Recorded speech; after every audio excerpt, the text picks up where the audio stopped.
Hi friends, welcome back to our channel Sreeja forever. ఇదైతే recipe vlog. మా బొడ్డోడికి sweets అంటే ఇష్టం ఫ్రెండ్స్, అందుకని ఇంట్లోనే కొంచెం డిఫరెంట్గా ట్రై చేస్తూ ఉంటానన్నమాట. అయితే ఇప్పుడు కూడా ఈ డిఫరెంట్ రెసిపీ మీతో అయితే షేర్ చేసుకోబోతున్నాను. అయితే ఫస్ట్ మనం పాలైతే కాచుకోవాలన్నమాట. కాచిన పాలైనా పర్వాలేదు, లేదంటే అప్పటికప్పుడు కాచుకున్నా పర్లేదు. ఈ పాస్తా ఉంది కదా, పాస్తాని అయితే నేను కడిగి వేసుకుంటాను ఎప్పుడు ఏదైనా సరే.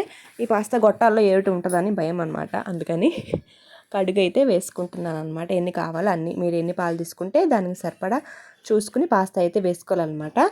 అయితే దీన్ని మీడియం ఫ్లేమ్లో పెట్టుకొని ఉడికించుకోవాలి. నా దగ్గర ఉన్న పాస్తా చూడటానికి అయితే చిన్నగా ఉంటుంది, కానీ చాలాసేపు అయితే కుక్ అవుతాయి అన్నమాట.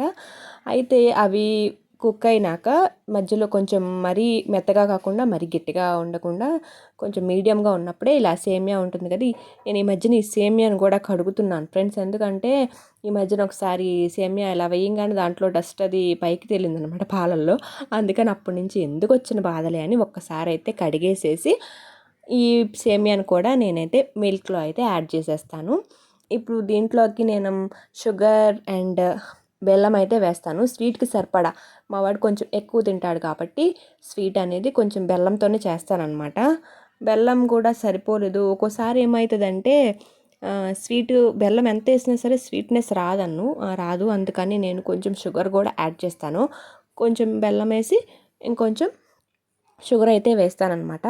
కావాలనుకుంటే డ్రై ఫ్రూట్స్ అండ్ అలాగే యాలక్కాయ కూడా వేసుకోవచ్చు. నా దగ్గర రెండు లేవు, అందుకని నేనైతే ఏం వేయట్లేదన్నమాట.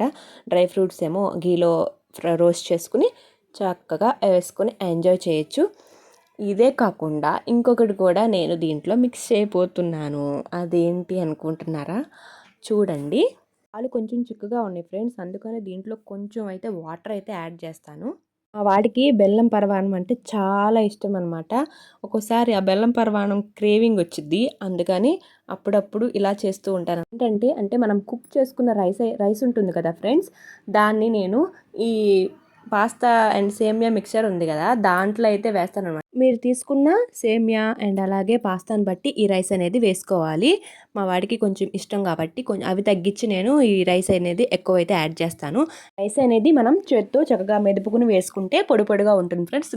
అలా శుద్ధగా వేస్తే అది గడ్డగానే ఉండిపోతుంది. అందుకని నేను మెదుపుకొని అయితే వేస్తాను. రైస్ వేసాక 2 to 3 minutes అయితే మనం పాలలో ఆ రైస్ని అయితే ఉడికించుకోవాలన్నమాట. నెక్స్ట్ తర్వాత బెల్లము అండ్ అలాగే స్వీట్కి సరిపడా షుగర్, మీ ఇష్టం అనమాట. బెల్లం కావాలంటే బెల్లం, షుగర్ కావాలంటే షుగర్. నేను రెండు కలిపి వేసాను అనమాట.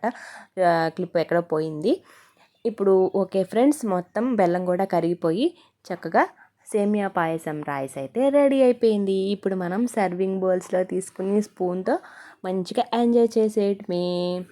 మా వాడికి బౌల్లో పెట్టలేదనమాట, అంటే వీడియో షూట్ చేస్తున్నా కదా అని కప్స్లో అయితే పోసాను, బౌల్లో పెట్టకుండా కొంచెమే పెట్టానంట. మా వాడు చూడండి ఎట్లా రియాక్ట్ చేస్తున్నాడు. చూడండి ఫ్రెండ్స్, అంత ఉంచుకుని మా అమ్మ కొంచెమే పెట్టింది అంటున్నాడు. Please do like, share and subscribe Sreeja for our channel.